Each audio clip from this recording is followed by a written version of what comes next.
In this episode, we're going to be talking about the drop in real estate transactions this year. This is the Real Estate, Money, and Marriage Podcast. I am Darin.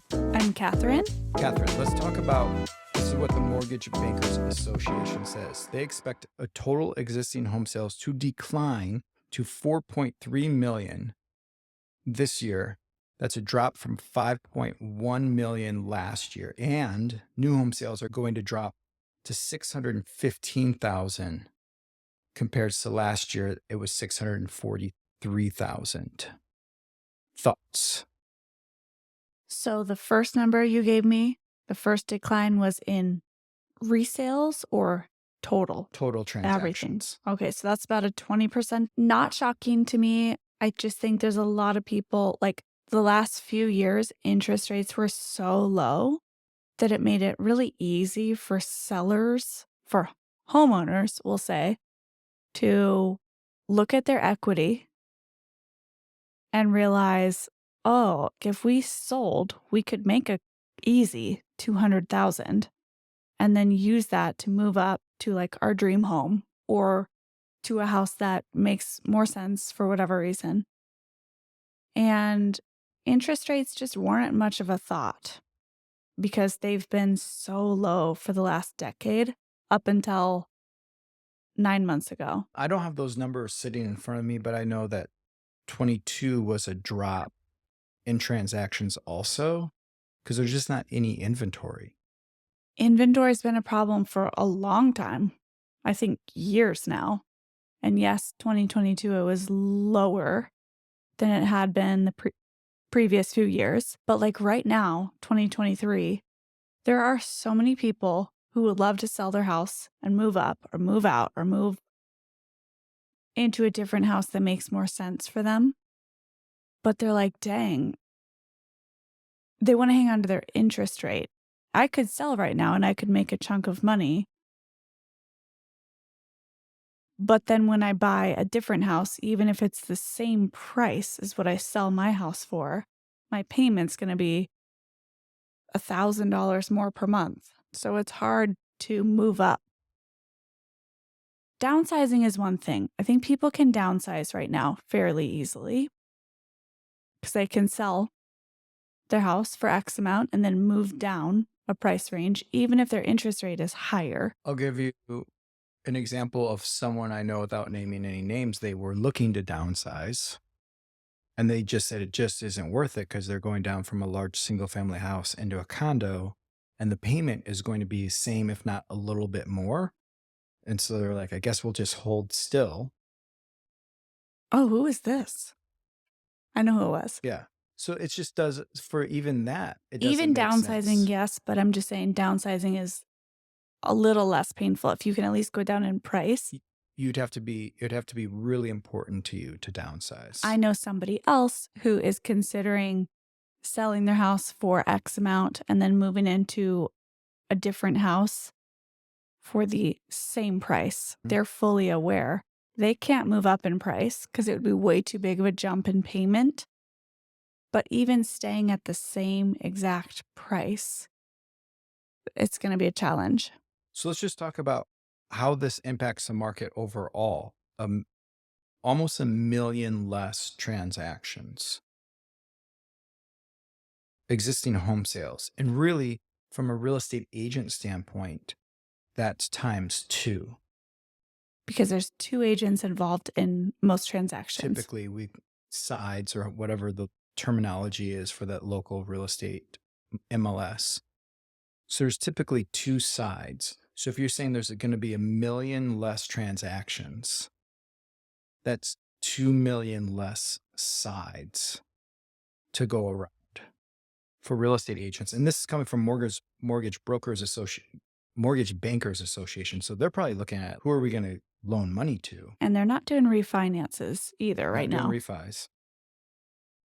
So that impacts us and our industry and the mortgage industry, that there's just not movement. Not as many transactions to go around for us in our industry. Which is just, I think, the overall, so going back up to this article a little bit, The people who responded said that 24% are concerned about losing their job, which is up from last month, which was 18%. So I just throw us in there. Hey, as an industry, we're concerned there's going to be a big chunk of transactions of potential income off the table.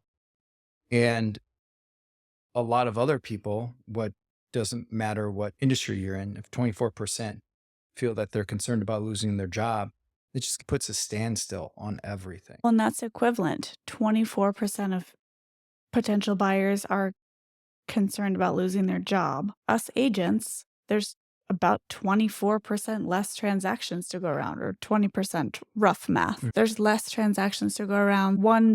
You could assume we're going to make 20% less money. Right. The other thing for us realtors and mortgage lenders is, as jobs are disappearing, home values are probably going down. And so the number of transactions is less, and the average price is going down.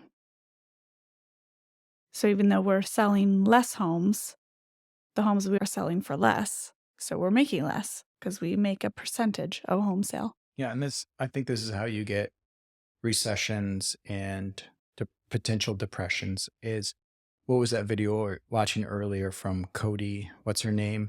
Where she was talking about the bank that just went belly up. She kept Flopped. using the word contagion. And I think some of that is what's happening. I see that in real estate markets. Like when it was going up, there was a contagion of, I have to buy because everyone's trying to buy right now. And on the flip side, I don't think it's necessarily that buyers aren't wanting to buy, even if they're concerned about losing their job. It's just that there's an inventory shortage problem still, because sellers are having the contagion of, there's nowhere for me to go if I put my home on the market and I sell it. So they're keeping their home off the market, which then causes buyers not to be able to get in, and everyone just feels stuck. Kind of like a domino effect. In whatever direction the market's moving, that's the way the momentum is going. So I forget the quote, but we talk about often when the best time for you to buy, when it becomes the best time for you to buy, you won't want to buy. Yeah. All right. Last thoughts on a drop in expected real estate transactions this year. Yeah, just to sum it up, I think interest rates have it, in my mind, and based on the conversations I'm having with people, it does tend to come back to interest rates, that people just are hesitant because they're like, even if they have the desire to sell and then buy something else that makes more sense for them, it's just harder right now to make the numbers work than it was, say, a year ago or 2 years ago. And then that does seem to have a domino effect. They don't want to sell, so inventory is low, and that pushes prices up even more. So that makes it hard for first-time buyers. It makes it hard for move-up buyers, downsizers. It's hard for everyone right now. It's just hard. And then I think the decisions are being made based on, what's the alternative? What's happening with my rent? Do I really want to rent forever? I'm turning 30. I'm turning 40. I don't want to be a renter still. Or I'm getting married. I want to own a home. Having a kid. I want to own a home. So even though it's hard, there's still a desire. But affordability, higher interest rates and affordability is at the center of all of this. But to expect interest rates to come back down, I think what you're talking about is like, people have a moment in their life and they're going, this is the time. That's the trigger, is that I have to do something. But interest rates are probably not, if you're waiting for the trigger to be a lower interest rate, you could potentially be waiting a while. Yeah, just in one day, yesterday, I talked to 2 lenders, 2 different mortgage lenders, both in the Seattle area. One of them told me, I don't think interest rates are going to go down for a while. I think they'll be high, or whatever 6.5, 7% for a while. Okay, that was one conversation. The other lender I talked to told me, I think they're going down in May. And that kind of sums up everything. Like, Exactly. I'm hearing from experts all the time with totally conflicting predictions. And I know better than to make predictions. I listen to the experts. I care. I pay attention. But typically in the past, for me, it's been more like the experts agree. There's at least a trend. 80% of the experts are saying one thing.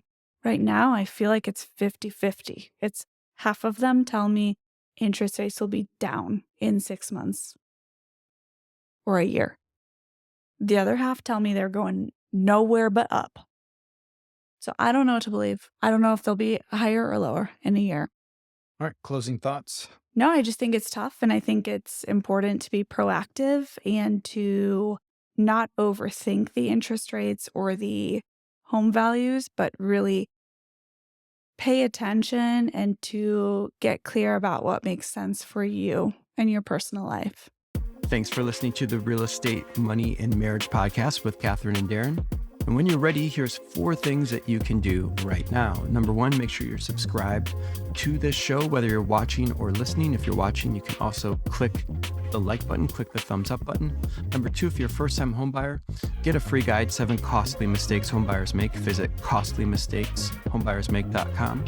Number 3, if you're selling your home, get access to our Get Sell Ready guide and checklist. It'll show you how to get your home ready without spending a fortune or wasting your nights and weekends updating and remodeling your home. Visit GetSellReady.com. And number 4, start a smart moves conversation with us. Get clarity about what to do next, get your questions answered, your concerns taken care of, and an action plan customized to your timeline. You can schedule a call with us at smartmovescall.com or start a chat with us. Visit m.me/Persinger Group.